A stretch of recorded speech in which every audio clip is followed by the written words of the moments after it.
welcome to yet one more video I'm making on the whole Sidereal-Tropical debate, and I've left this behind for a while now for various reasons, even though I have worked with the topic in the past, but we'll get into it. But this video I'm going to be looking at Ernst Wilhelm's Mystery of the Zodiac paper primarily, which started a lot of this kind of Sidereal-Tropical in Vedic astrology topic. So just to give a brief overview for those of you who are not familiar with this concept, for the most part, most Vedic astrologers have used sidereal zodiac historically.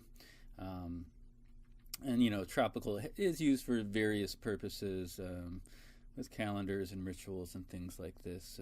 But, you know, there's distinct uses. But nonetheless, in, I don't know, maybe 10, 15 years ago, a man named Ernst Wilhelm, who is a kind of an internet YouTube astrologer, he wrote this paper called The Mystery of the Zodiac, which, you know, references some scriptural text and some other things to make this argument that possibly the tropical zodiac was used in Vedic astrology, and a lot of different people have run with this idea in different directions. As far as my own experience and my current aim with delving into this paper again, when I first started, you know, really getting seriously interested in these topics, maybe, I don't know, 10 years ago or so, I came across this very paper, and, you know, I didn't know too much at the time, but it was very intriguing. And, you know, if you read through the paper, the arguments seem very logical, and, you know, he's quoting texts and Sanskrit, and, you know, so if you don't know a lot about the history of astrology or proper, you know, scholarly opinions on this or any of that, then, you know, it's really understandable why you might take it seriously. And I did take it seriously for a while. And so even from the beginning, I was studying sidereal, but I kind of kept this in the back of my head, and I would compare charts. I did some pretty close side-by-side comparisons for quite a while. I've tried to talk to a lot of astrologers using this, and quite frankly, over the years, it's just come short on all accounts for me personally, both my interactions with people using this, their explanations, or an inability to interact around it, things like that. And I kind of dropped it until Vic DeCara came out with this new series recently, where he's trying to debate people, and he basically put out grossly inaccurate historical statements and wasn't even checked by the person he was debating. And so that kind of got me interested in the topic again, and I tried to check up his facts, and, you know, just obviously doesn't line up with some of this stuff that's being put out there. And so part of this process, I revisited Ernst's paper because I hadn't touched it in a while, and I was just shocked by how inaccurate many of the statements are. And so I'm not presenting this as an attack on these people. I'm trying to present some facts here. And when you read Ernst's paper and some of these other arguments that a lot of these people are bringing, they just don't line up whatsoever with proper historical fact and understanding from scholarly work on these topics whatsoever. I mean, there's just a gross negligence of historical facts here. And so once again, this is an attack. It's not an attack on these people. It's just, this is what happens when you engage in, you know, scholarly work and discuss ideas and this. And, you know, obviously a lot of it's heated, but it's important to look at what the scholars have written. And I have my own issues with academia and, you know, Western academics, and there's all sorts of issues with how they approach it. One of the big ones is they tend to only look at, you know, written sources, and a lot of it gets slanted towards certain things because of that. On the flip side, there are plenty of Indian scholars that you know, make all sorts of wild claims on their side too. So, you know, it goes both ways. So I'm not saying that scholarly work is the end-all be-all, but there are some very clear things we can deduce, and there's some very intelligent people working on these topics that you really need to reckon with and look at if you're going to bring forth some of the arguments that are being brought forth in papers such as this, and advocating usage of astrological systems based on it. So yeah, I just want to put that out there, and that importance. And I have a link. So this video, some of what I'm talking about is just so clear when you start reading some of the scholars, whether it's Pingree is a huge one, who he has good and bad in him. Martin Gansten's more modern. He's also a practitioner of these things. Rochberg. There's just a lot of work, and I've written a bunch of links on the bottom, including some forums from like SkyScript, where people are exactly tearing into these arguments word by word, and some of these characters are showing up on those forums, even not really being able to refute the facts being brought forward. So check out the links below. I'm not going to get too heavy into it in the video, just because to footnote everything is just so much time that's not worth the effort in this case, because some of it's so clear. But I'd encourage you to kind of look through those things if you're doubting anything I'm saying. I do plan to create a more formal kind of write-up or paper or something around these topics in the future, but that's in due time. I just want to put this out there to lay some things to rest on this topics. And lastly is Ernst's background. So he's primarily, from looking at his bio and understanding, he's primarily self-taught in these topics.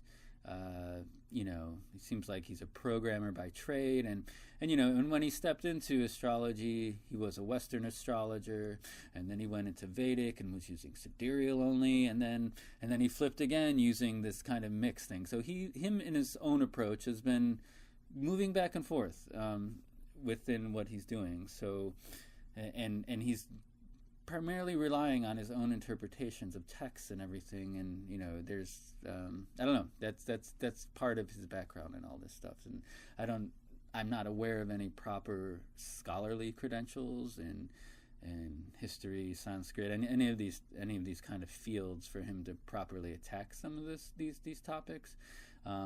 So if there are, please somebody correct me. I'm not out to defame him or anything, but I don't know if he is the best source which was to comment on these topics, and we'll get into that in a little bit.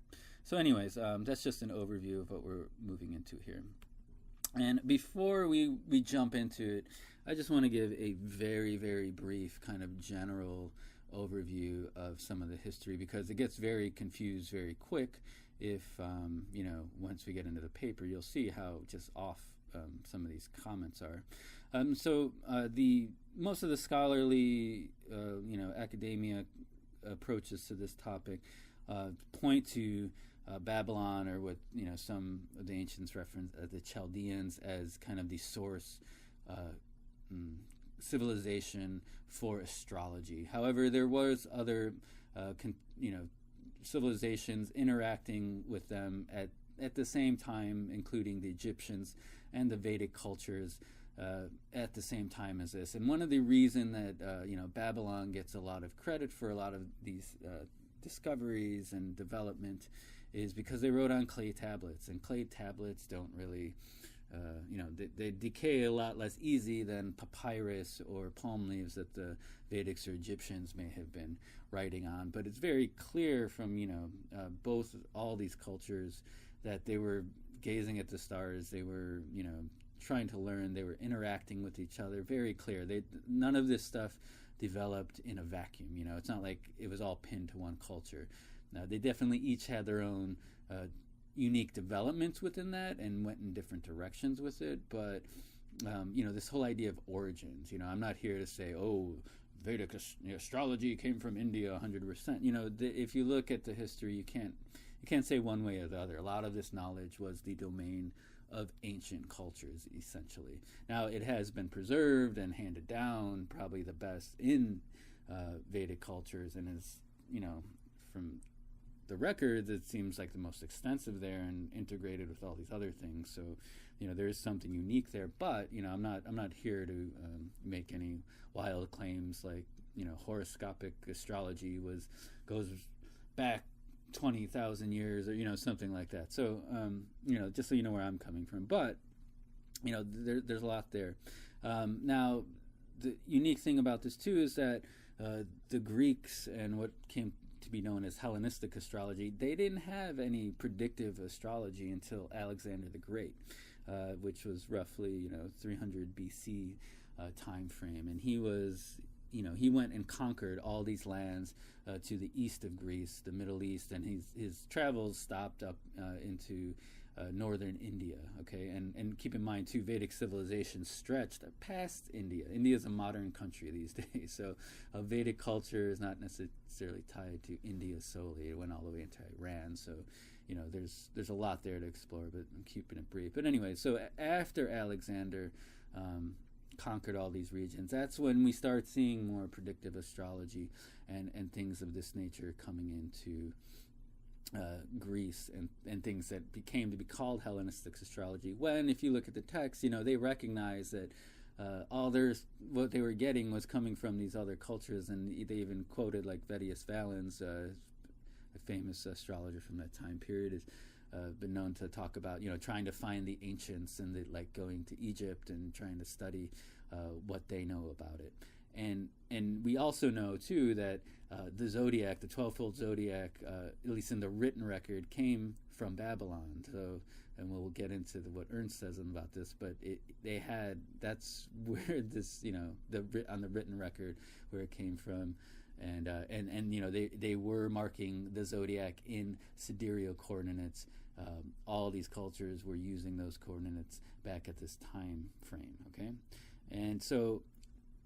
and even when the astrology and the predictive astrology was imported into the Greek cultures, they were still using sidereal coordinates for their predictive astrology. So even if the arguments have been made that horoscopic astrology was really flourishing in the Hellenistic times, which I'm not going to get into, but even if you say that, they were still using sidereal coordinates. And then the other thing people say is, well, Ptolemy, they didn't have the math to figure these things out, blah, blah, blah, and other arguments. And a lot of people pin Ptolemy to correlating the tropical with the sidereal zodiac, which doesn't really hold a lot of water, because even after Ptolemy, for hundreds of years, astrological usage was still pinned to sidereal coordinates. Okay, so, and it's not until Ptolemy's text, which is really more of, he was really more of an astronomer than astrologer, not till, that whole spherical geometry reality was cemented much later,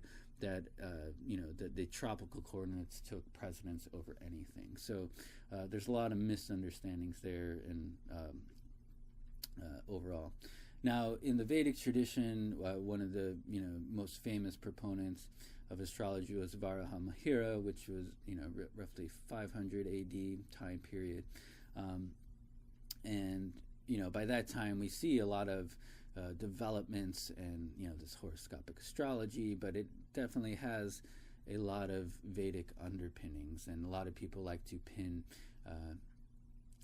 this horoscopic astrology coming in with the Yavana Jataka from the Greek side of things, but there's really no foundation in there when you look at the text. What's more likely is that, once again, these things were developing side by side, and yes, some Greek words are in the text, but you have to understand, at this time after Alexander's conquest, Greek was like English today. There was, it was the lingua franca of this whole area, and so naturally, some words are going to creep in there. And yes, some concepts may have come in from outside, but the Vedics were still,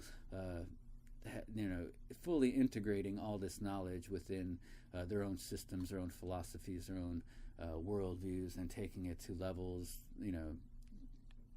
somewhat unique to their own system. So, to say that it just completely came from outside is purely Eurocentric thinking, and to say it purely came from inside is, Hindutva thinking. So, you gotta strike a balance here, and later developments came, with Persian astrology, who did have knowledge of both, and they were working, they had some inputs. And this is all, I'm speaking all from historical facts, which if you dig into any of the resources below is going to back up what I'm talking about here. But, the Persians were looking at spherical geometry from the Greeks. They were using other arithmetic methods that had more of an Indian basis. And eventually, yes, in Persian astrology, it became more heavily tropically focused. But there was times there where they were integrating, they were using different things and whatnot. So it's a little more complicated view than what's getting presented in Ernst's paper. I'm going to stop there because I don't want to get too much into modern astrology. Now, just a text to recommend. I know I put a lot of resources down there, but there's this one that I came across recently. I really like it. It's called The Interactions of Ancient Astral Science. If you want to get a good idea of what real scholarly work looks like in this area, I strongly recommend picking this up. It's an amalgamation of most of the most recent research on these topics, and I'm not a fan of everything in here, all the theses put forth, but it gives you a good idea, a good starting point to understand some of the complexities of these topics, but also a little bit of what I'm bringing up here that goes against a lot of what's in this paper. So check that out if you get a chance. Okay, so to dig into the paper a little bit. So on the left here, I have, some quotes from Ernst's paper, and on the right, I have facts from the historical record.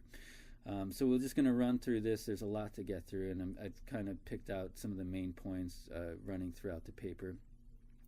But right in the beginning of the paper, Ernst claims the Greeks, Persians, Egyptians, and the modern world of Europe all considered a Rashi to be 30 degrees of arc measured from the vernal equinox. So basically, he's claiming all these cultures saw the zodiac as a tropical reality. And he says the East Indians considered a Rashi to be, measured from the starry heavens. So right away, right at the beginning of the paper, he shows absolute historical ignorance. The fact that, no, a lot of these cultures, especially the Greeks, were using some form of a sidereal zodiac or had knowledge of the sidereal zodiac. There's no question about this, okay?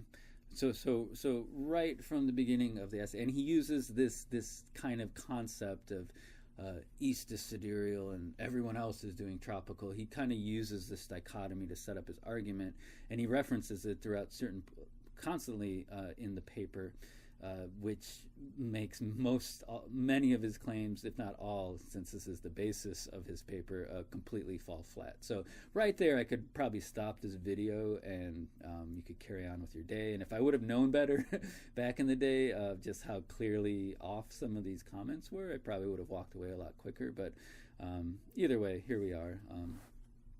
And another thing to note too is that in this paper, The Mystery of the Zodiac, he makes claims like this, but there's no footnotes, there's no backing, there's no research behind it. There's just these wild claims, and there's no proper kind of scholarly work done behind it. So that's just another red flag to consider. Even though it sounds logical and it looks interesting, there's a lot of holes in it. So anyways, next slide. He continues on, so then he tries to put down other astrologers. So he says the intuitive astrologer, and I'm paraphrasing all this, can have enviable guesswork, right? He says, but his astrology doesn't fulfill scientific requirements of replicability that can be passed down to his students. So right here we have to stop. It's a piece of conjecture here. We have no proof that Ernst's techniques are quote-unquote scientific, which I have some issue with calling anything astrology scientific in the sense of Western science that we know of today. Another topic, another video. But, he's trying to uphold what, he's doing or knowing as this strict, straight science that can be handed down. But we have no proof of this. or that these techniques are replicable or stand up to peer review whatsoever. And some of this can be done within the paradigm. If you look down below, I've linked to a research article done by Andrew Foss with a statistician, Renee Osha. I forget her last name, but if you look in that paper, that's proper, and it's in a peer-reviewed journal. It's using sidereal techniques, and the results are really interesting. So a lot of tropical Vedic people say you can't test this stuff, but you can on some level if you know how to do it and you have the pedigree and the background to do it. So I've seen nothing from this camp past claims like this, that they're doing more scientific work without any proper peer review on it. And he goes on, the second part of this, I've not seen Vedic astrologers rely on the qualities of the Rashis to color their predictions. And he goes on to, saying that Vedic astrologers don't really use the Rashis. And, and if they can't claim 90% accuracy, then, he's calling into question if they can't claim 90% accuracy with their techniques. First of all, Vedic astrology uses the Rashis all the time, the house lords, and the rising sign lord. I mean, these are just key points to any chart interpretation. So to say this is it's ridiculous, quite frankly. Maybe there are some qualities and certain things that other Westerners might use more, but just a basic setup of Vedic astrology is heavily based on sign lords and things of this nature. And then to go on to talk about 90% accuracy, that's a high feat for almost any discipline of this nature. If you could go to a medical doctor and get cured 90% of the time, if you could go to a psychologist, could deal with your problems 90% of the time, wow, like that's absolutely amazing. So if astrologers could work to that level, and some get close to that ballpark, that's great. But once again, we have no proof that what he's doing is any more percentage accurate than anybody else whatsoever. So just have to point that out. But a lot of these arguments here seem to be trying to bolster what this paper is doing and what his astrology is doing as somehow more scientific, once again without any proof, without any research, past these kind of hollow arguments that go against historical facts. So I think that's a lot of what's going on here, and I think draws a lot of uncritical readers into this paper and into this work, because you hear stuff repeated like this enough, you start believing it and kind of walking into it. So not to say that what they're doing is better or worse than anybody else. I'm not saying that. I mean, that you can use any techniques you want, but I'm just saying, I'm pointing out the fact that we have nothing to really validate statements like this. Okay, these are somewhat pure conjecture at this point for someone who hasn't delved into what he's doing. So carries on, and once again, we see some historical facts that are a little skewed here. He says, there's no astrological truth to there being a group of stars called Aries, there being a group of stars called Taurus, etc. These names were given to the constellation in the descending dark age, when man began making astronomical and astrological mistakes. So hold up right here, descending dark age. So this, now he's starting to mix in kind of religious ideas with some of this, and I believe the descending dark age he's referencing, and he gets into Yukteswar's theories a lot later. I'm figuring he's talking about the Yuga theories and Yukteswar's specific theory about ascending and descending yugas, which is really not anywhere in the traditional Yuga texts or knowledge on the subjects. It's definitely a Yukteswar thing, and how this relates to the topics at hand, not clear. But another one of these kind of shaky, kind of unfounded red flags that makes me question the paper. It goes on to say, the stars already had ancient true names. What falls in modern Aries is point of astrological truth, the constellations of Ashwini and Bharani.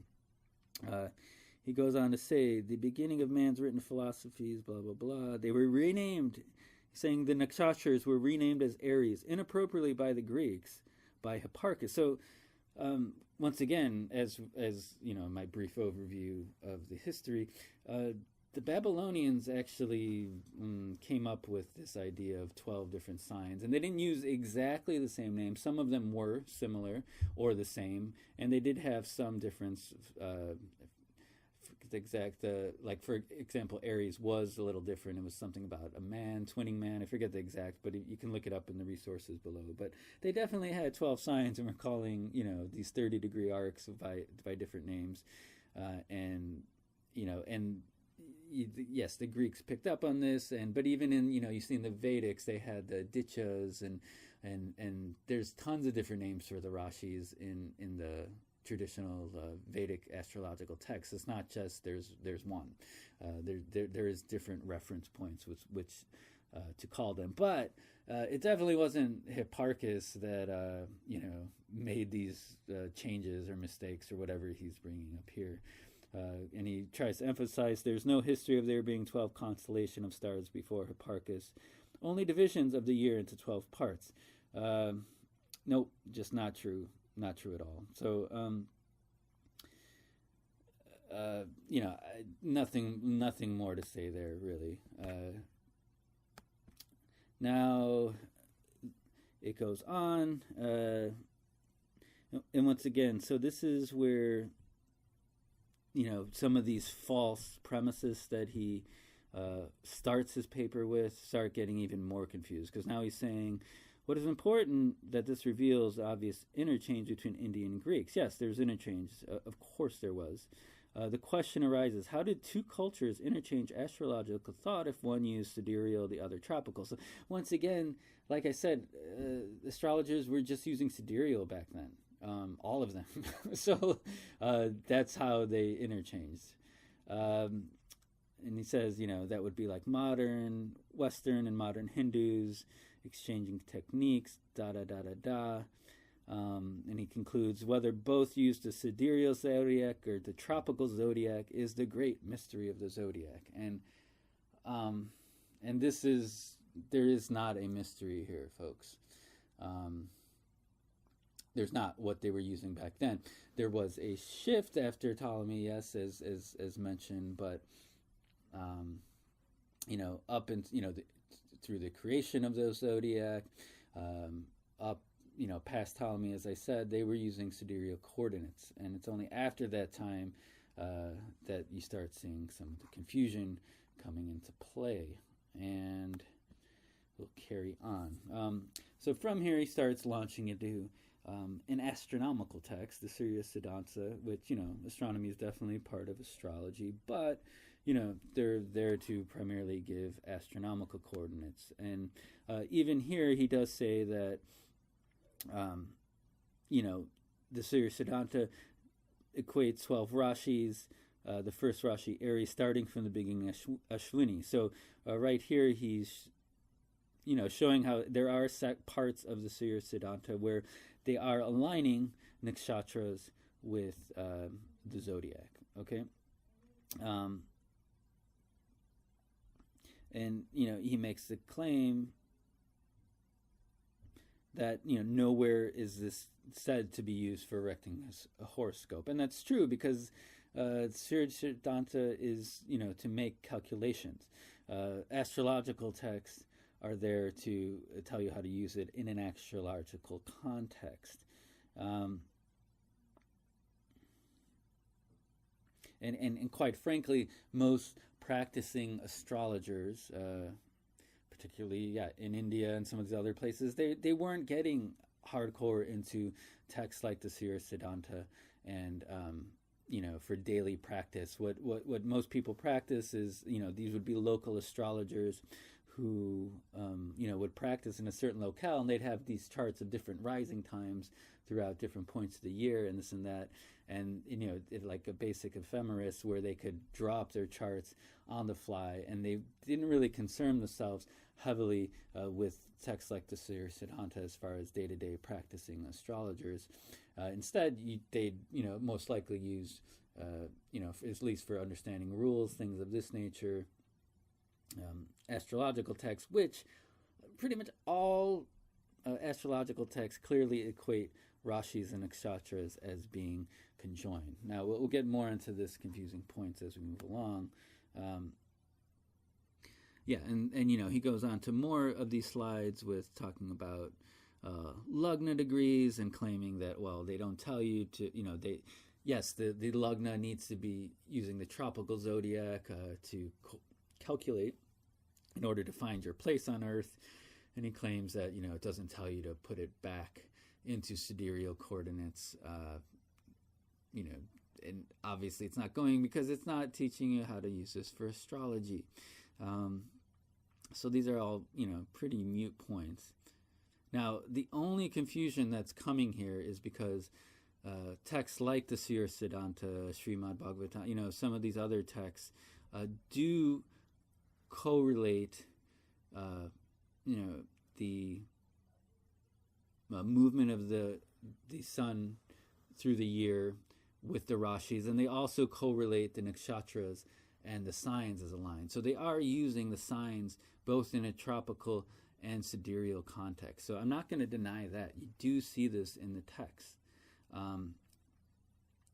However, there's some very good reasons like this, and there's also some important logical conclusions that can be drawn based on this. So first of all, a lot of these texts were written when these things did coincide, okay?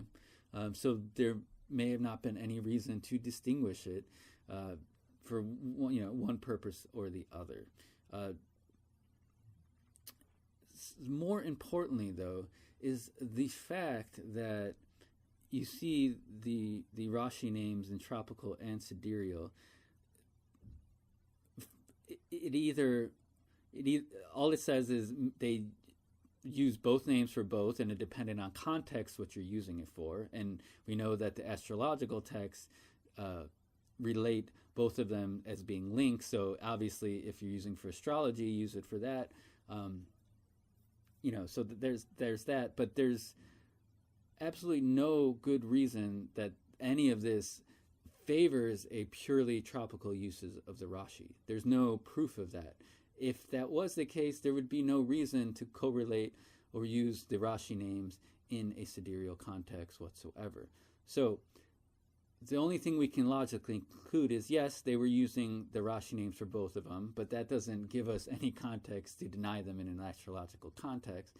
And if anything, it was used in an astrological context, and for whatever reason, they were, using the tropical names. So those are the only real logical conclusions, and it likely was because they were aligning at this time. So moving on, he then gets into some texts from Braja Mahira, and where he does talk about some of these things.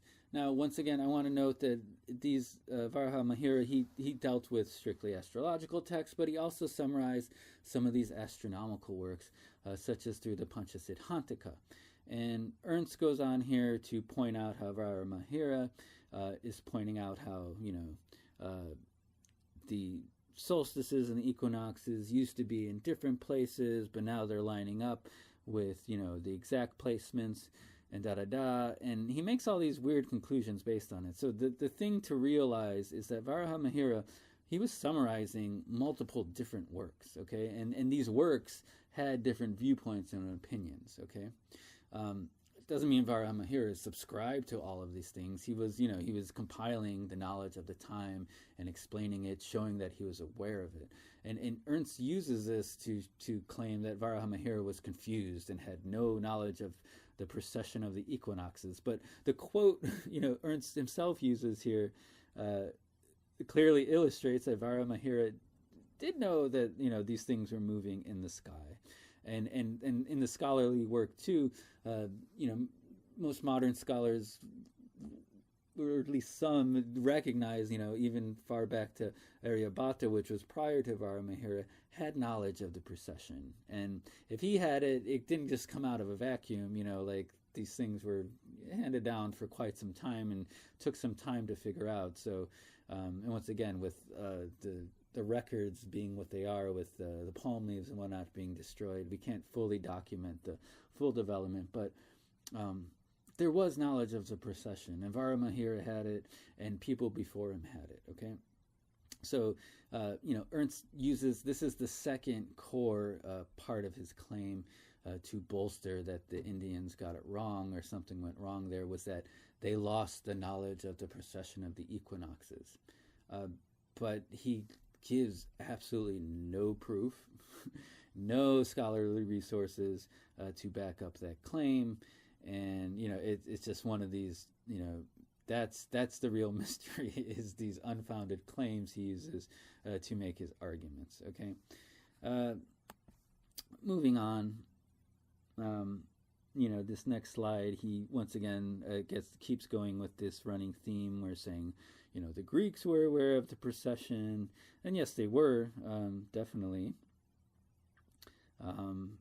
He says, they have evidence before 300 BC, and somewhere between the 1st to 5th century, once again, they lost it. Now, just to look a little closer at the Greek side of this, it's interesting that, yes, someone like a Ptolemy did have knowledge of the precession. However, if you look in Ptolemy's own works, he refers to the stars as constellations. So Ptolemy refers to these stars in the sky, aka sidereal placements, as Aries, as Taurus, and he ascribes astrological effects by reading the stars in the sky, much like all the ancient astrologers, while at the same time, once again, using the Rashi names with tropical placements. Okay, so once again, we see this conflation of both, but we see them being adapted to sidereal coordinates to make predictions. Even in Ptolemy, look in his work. I have it linked below. You can look in. I believe it's the 4th chapter of what I have linked below. So, even there you're seeing these confusions, which is nowhere in Ernst's papers. Okay, so once again it comes back to the idea they're merely using the same Rashi names in both contexts. Okay, it's not supporting an astrological usage of the tropical zodiac whatsoever. And once again, to emphasize that fact that Greeks were still using sidereal coordinates well into 400 AD or so, okay, into that time period. His arguments carry on once again to the Srimad Bhagavatam, and he makes some arguments here about how Vyasa could not have made these mistakes, and once again some of this overly religious ideas playing into this. I don't want to spend too much time on this, but similar arguments to where he's admitting that during this time when these texts were written here,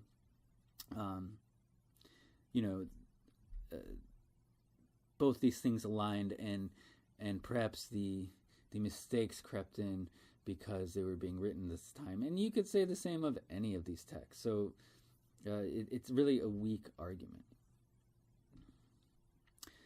And then he does give a reference after this to the Briha Parashara Horse Shastra, which in the text that we currently have, and I have a whole video on this exact topic, so I don't want to get too into it, but in the Ayanabala section, it's extremely clear that the text is written using sidereal coordinates. And once again, Ernst just blows this off, trying to, we can't just rely on this text. There's a shloka, it's corrupted. All these other things I deal with in my other video.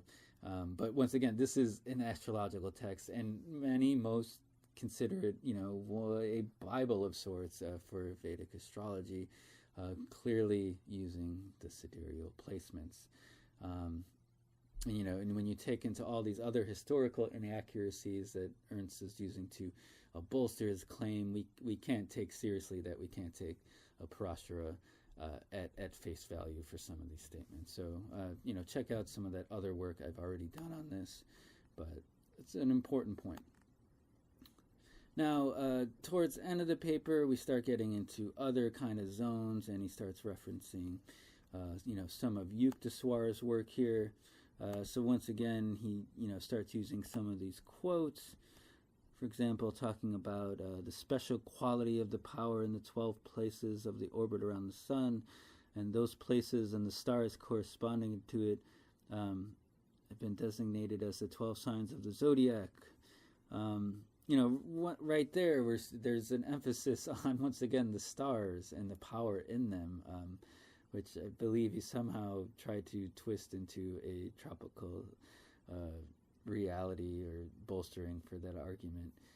He goes into some other speculative claims, such as saying the Rashis are not deified.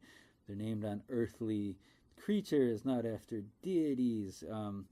Once again, there's different names for the Rashis. There's different associations with them.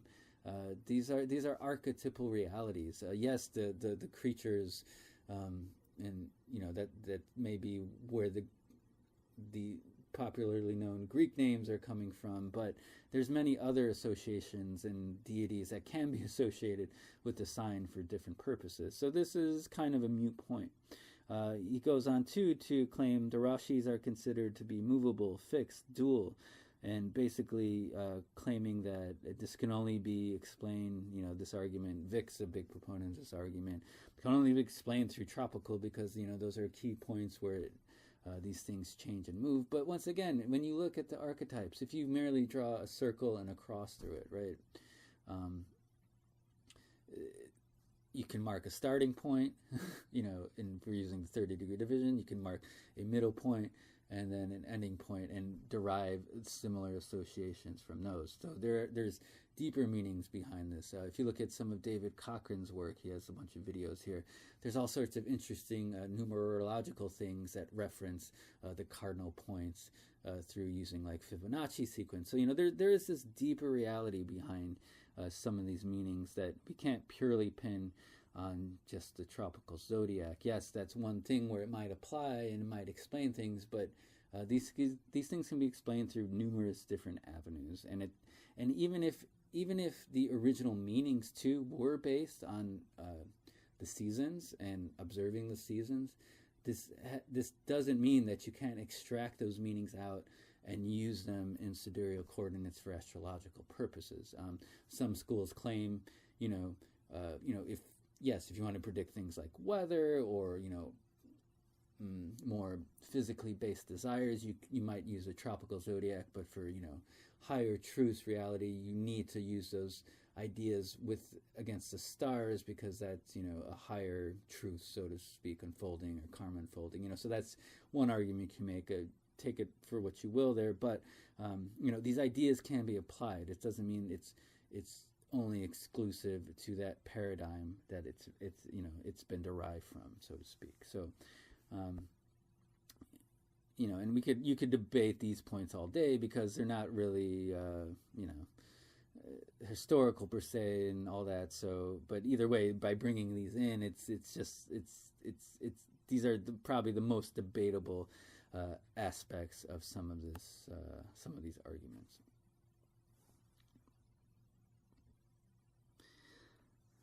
And he goes on once again, really getting to some of Yukteswar's theories. I know he talks about like the Sora year, which he has some points on because it is can be used as a calendar and things of that nature. But then he gets into Yukteswar supposedly finding mistakes about the Yuga theories, whereas if we're quoting scripture, and once again I have a video on this as well, the Yuga theory is across almost every Siddhanta and other texts. The Yugas are these vast stretches of time. What Yukteswar's source was the Manusmriti, which was like a law text, which shouldn't even be used for topics like this. One text out of tons within the tradition that he's quoting on his backup. So if we're going to use textual evidence, Yukteswar's arguments around the Yuga theory really don't hold a lot of water. This is not to mention also that a lot of Yukteswar's theories about like binary stars and centering, going around Vishnu Nabi are totally out of line with current scientific thinking. So, and this isn't to knock Yukteswar either. So when, this is very heated because he was a religious figure primarily. He was primarily a guru, astrologer, astronomer, whatever, very, secondarily. So I don't mean to bash anybody's beliefs or, his teaching. None whatsoever. But, these are just some simple facts I'm stating about kind of his approach and what he was bringing. And yes, even so-called enlightened souls can, be off in terms of what they read in the scripture sometimes. It's a touchy point. But the most interesting thing is, after he brings up all this stuff, he concludes, even though and I'll read this one. Unfortunately,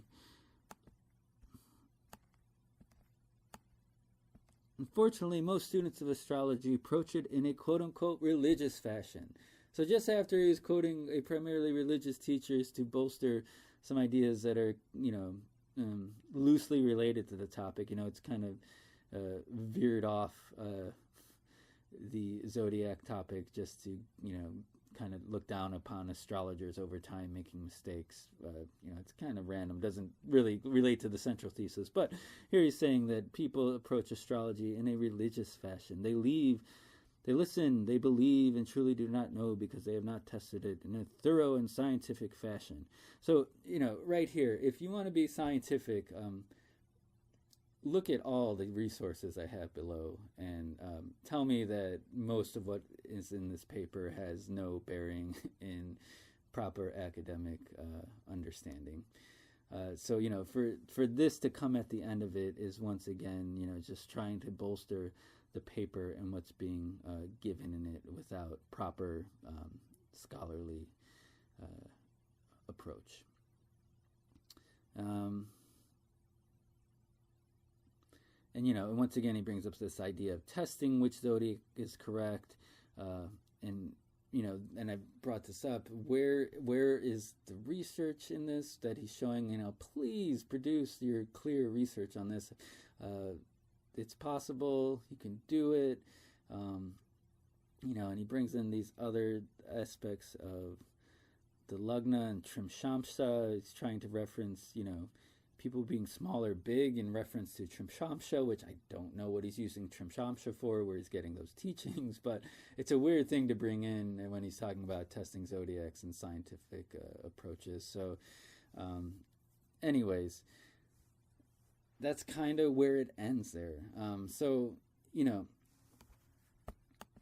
I kind of rushed through a lot of this stuff just because some of it is so kind of questionable that it's kind of mind-boggling that so many people are taking it so seriously without backing up and reading a couple books to verify any of these claims that have no real footnotes or reference points to back up what he's saying here. So just to conclude, give a basic summary about the mystery and then the facts. So we see that this whole mystery of the zodiac, there are definitely, without a shadow of a doubt, complete historical inaccuracies in Ernst's accounts. There's definitely poor documentation, no real scholarly awareness or process, around how the arguments are presented. And, there's unfounded conjectures, there's religious ideas thrown in there.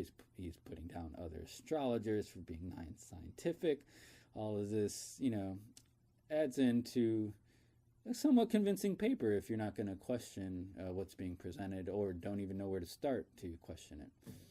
Or if you yourself have kind of a religious, emotional, cognitive allegiance to this approach and to these arguments. Okay, so once again, I'm not attacking, I'm presenting facts, and if you can't handle the facts, then you need to question, some of your own assumptions, I think.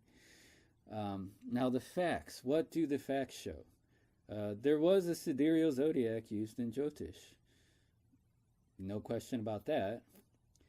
There is a question whether or not tropical. We don't have any exact proof that the astrological texts were telling us to use a tropical zodiac. We do know they used the same Rashi names for two different things. So yes, the zodiac names were being used with tropical coordinates. We don't know if they were being used for astrological predictions and that, But we also definitely know that these Rashi names in the sidereal context were being used in the astrological text for astrological predictions. It's pretty clear.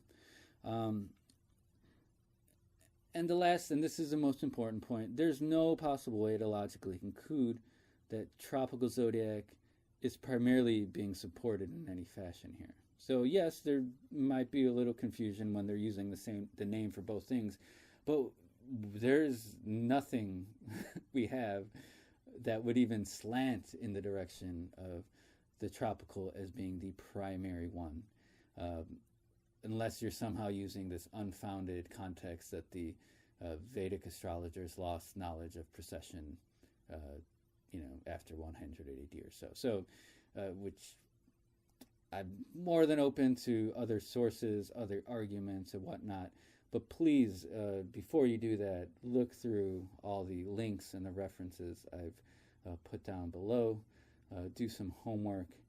And, I hope this has been useful for some people out there, especially those of you. I know there's a lot of people floating around now trying to learn astrology on the internet, and they come across these ideas, and what do I believe, hopefully some people like that find this to at least make you question some of that stuff, and dig into some good sources there. So I'm going to conclude here, and I'm kind of interested to see some of the responses that might come out of this, but feel free to post stuff below the video, and thanks for listening, and have a good day.